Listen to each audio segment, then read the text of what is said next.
네, 김요한입니다. 같이 말씀 묵상하겠습니다. 성경은 음녀에 대해서 경고를 하는데요. 그럼 음녀는 어떤 존재일까요? 성경을 보면 첫 번째, 시편에서는 주를 떠난 자를 음녀다 이렇게 이야기를 하고 있고요.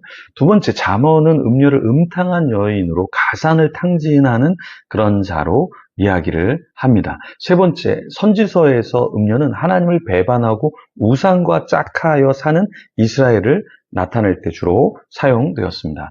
네 번째는 신약에서는 로마서 7장 3절에서 생전에 다른 남자와 같이 잠자리를 하면 음녀다 이렇게 이야기를 했고요. 또 다섯 번째는 대부분 신약에서는 요한계시록에 음녀가 이제 등장을 하는데요. 이 음녀가 어떤 존재인가 같이 한번 오늘 본문 요한계시록 17장 1절에서 18절 내용을 같이 한번 살펴보도록 하겠습니다. 자, 1절 말씀에 보면 또 일곱 대접을 가진 일곱 천사 중 하나가 와서 내게 말하여 이르되 이리로 오라. 많은 물 위에 앉은 큰 음녀가 받을 심판을 내게 보이리라. 일곱 대접을 가진 일곱 천사 중 하나가 무엇을 말했죠? 올라와라. 많은 물 위에 앉은 큰 음녀가 받을 심판을 요한에게 보이겠다. 이렇게 이야기를 했습니다. 여기서의 큰 음녀는 요한계시록에서 말하는 큰 음녀는 단순한 어떠한 육체적인 음욕을 가진 여자를 말할까요?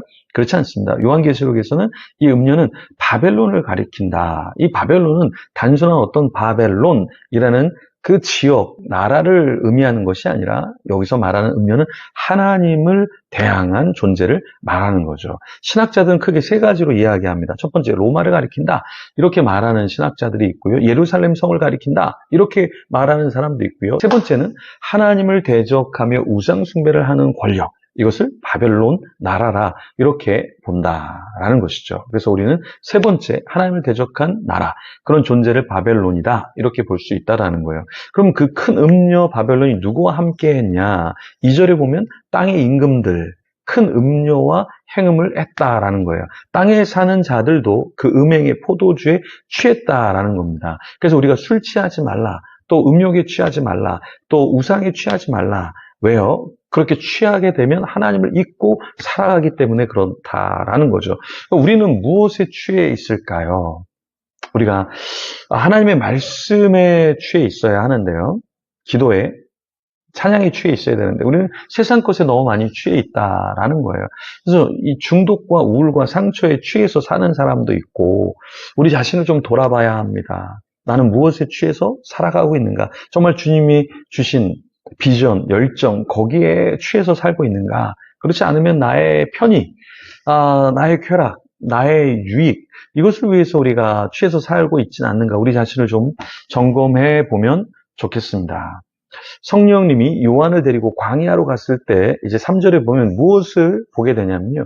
여자가 붉은빛 짐승을 탄 것을 보여주십니다. 그 짐승의 몸에는 하나님을 모욕하는 이름들이 가득했는데요. 그 짐승에는 7머리와 10뿔이 있습니다. 자, 음녀가 짐승을 탔다라는 것은 무엇을 의미하냐면 음녀와 짐승 그리고 사탄이 서로 불과 분리의 관계 이런 관계를 맺고 있다는 것을 보여주고 있는 거죠. 근데 그 여자는 어떤 옷을 입고 있었는가? 4절에 보면 자줏빛, 붉은빛 옷을 입고 있었습니다. 그 여자는 어떻게 자신을 꾸몄는가? 4절에 보면 금, 보석, 진주로 꾸미고 손에 금잔을 가졌습니다. 가증한 물건과 그의 음행에 더러운 것들이 가득했어요.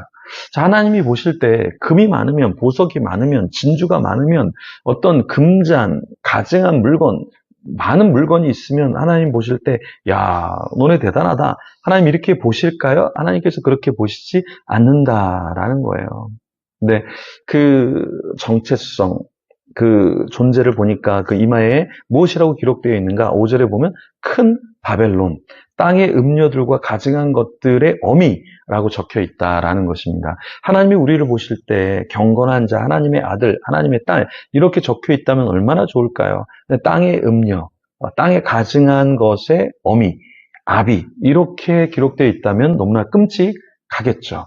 천사는 어떤 비밀을 알려주려고 했냐면 7절에 보면 여자와 그 탄 7머리와 10뿔 가진 짐승의 비밀을 요한에게 알려주려고 했습니다. 그래서 7절에 보면 음녀가 7머리와 10뿔을 가진 짐승을 타고 있게 되는 그 장면을 보여주는데요. 음녀가 짐승의 권세를 받아서 음행을 강요하고 있다라는 것을 보여줍니다. 요한이 본 짐승은 어떤 존재였냐? 8절에 보면 전에 있었다가 지금은 없고 장차 무적행으로부터 올라와 멸망으로 들어갈 자, 그 자라고 말하고 있습니다. 전에 있었다가 없고 장차 무적행으로부터 멸망에 들어갈 자는 누구를 말하는가? 신학자들은 크게 두 가지로 보는데요. 첫 번째는 네로 황제의 희생을 의미한다. 이렇게 이야기하고요. 두 번째는 역사 속에서 하나님을 대적하고 우상 숭배를 요구하는 세상 권력을 상징한다. 이렇게 보고 있다라는 것입니다. 그럼 여기 일곱 왕은 누구를 가리킬까? 신학자들은 그 관점에 따라서 세 가지를 이야기하는데요. 첫 번째는 로마 황제를 의미한다. 이렇게 말하고, 두 번째는 일곱 제국을 가리킨다. 그러니까 일곱 제국이라는 것은 뭐 애굽, 니느웨, 바벨론, 바사, 헬라, 로마, 그리고 로마 멸망 이후에 어떤 나라, 이렇게 이야기한다라고 보고요. 셋째는 일곱이 완전한 수니까 상징적인 수로 역사 전반에 걸쳐 있는 짐승과 관련되어 있는 어떤 악한 존재, 이런 것을 의미한다. 이렇게 해석할 수 있다고 봅니다. 네. 그러면 11절과 12절 말씀을 보면 전에 있었다가 지금 없어진 짐승은 8째 왕이니 일곱 중에 속한 자라. 그가 멸망으로 들어가리라. 내가 보던 열뿔은 열 왕이니 아직 나라를 얻지 못하였으나 다만 짐승과 더불어 임금처럼 한동안 권세를 받으리라.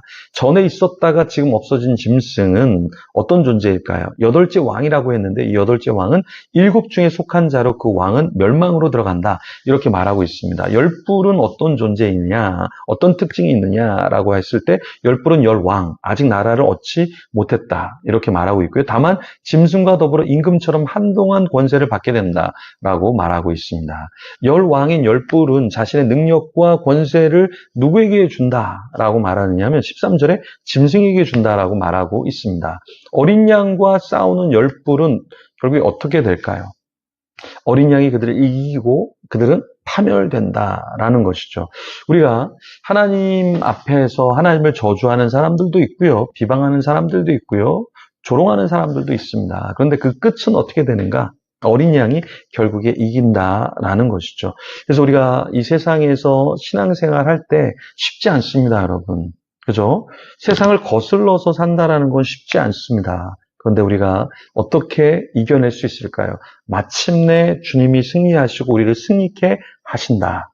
그 주님을 기억하고 낭망하지 말고 여러분들 계속해서 예배하고 선한 삶을 살아가면 너무나 좋겠습니다. 그런 저와 여러분이 되도록 같이 기도하며 나가겠습니다.